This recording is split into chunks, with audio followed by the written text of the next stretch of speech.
This has been a special week for us here at St. Mary's as we celebrated our parish feast.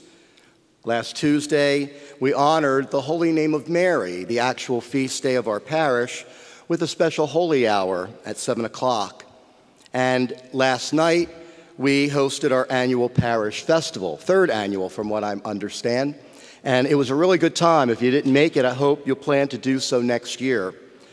I've been looking forward to these events, and many faithful parishioners have worked very hard to make them a great way to celebrate our parish community and the faith that unites us as that community. And on all our behalf, I would like to express to each and every one of them our profound thanks. We also celebrate today Catechetical Sunday as we impart God's blessings on all those who work in our parish to evangelize, particularly our catechists and our religious education program for our children, our RCIA program, which helps adults to come into the church, our youth ministry, and all those who participate in some formal way of evangelizing others. Gratitude, which is something we should always feel for all those who serve us, is sometimes a rather hard lesson to learn. 22 years ago, we maybe were not as grateful as we always should have been for the men and women who serve our communities and our nation. We may not have been as grateful for our liberty, for our jobs and careers, and the relative safety we enjoy because there are so many looking out for us. It's a common experience. We often take for granted the things that become familiar, routine, normal. That all changed when those planes flew into the World Trade Center, the Pentagon, and a field in Pennsylvania. We realized our need to be more diligent, careful, and appreciative. We must never forget these terrible events and all the lives lost to the ignorance and hatred of political and religious extremism. We must never forget those who died resisting evil and those who made the ultimate sacrifice by coming to the aid of their victims and the loved ones who mourn them to this day. But God's word to us today calls us to do something more.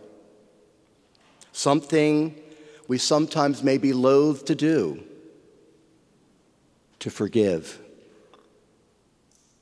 Forgiveness is often a bitter pill to swallow, yet it is a central concept in the gospel of Jesus Christ. And anyone who claims to believe in and follow him cannot ignore it.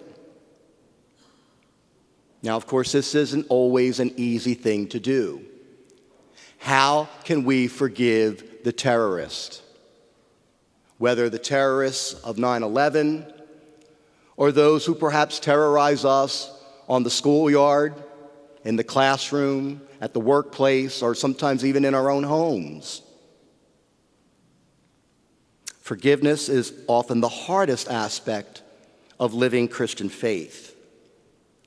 But we can do this if we really want to. The power of Christ dwelling in us enables us to accomplish all good things, does it not? Isn't this the whole point of sharing the Eucharist together? Unfortunately, it sometimes takes some drastic circumstance to kick our sorry behinds into action. Why is it that so often we wait until it's too late to make peace with another? How often we hear stories of family members, neighbors, friends who die before reconciliation can be achieved, leaving survivors to live the rest of their lives carrying the burden of guilt. As a priest, I hear stories like this all the time. God's word on this is quite clear today. Lose no time. Settle with your opponent along the way. Don't wait until tomorrow, because tomorrow might not come.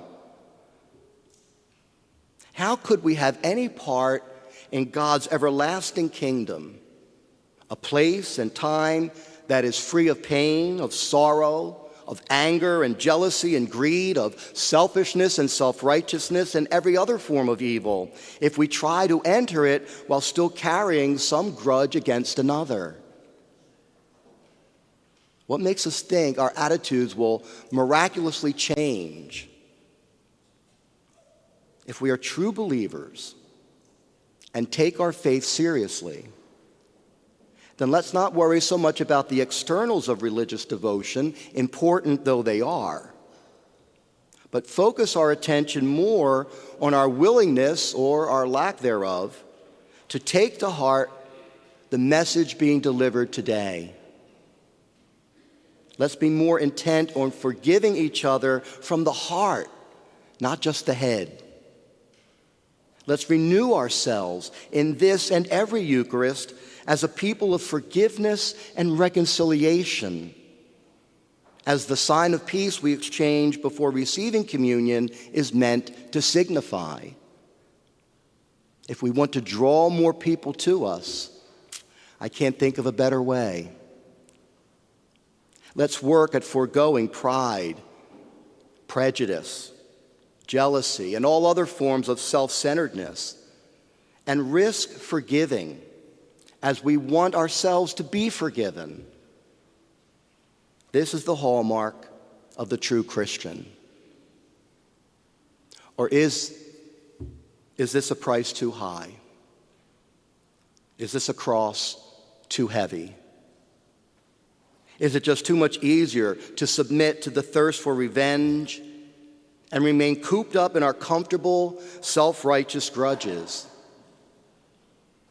As in all things, we who are Christian look to Jesus as our model. What did he do as the soldiers drove the nails into his hands and his feet?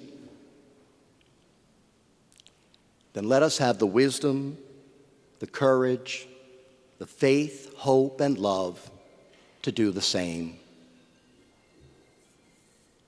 God bless you.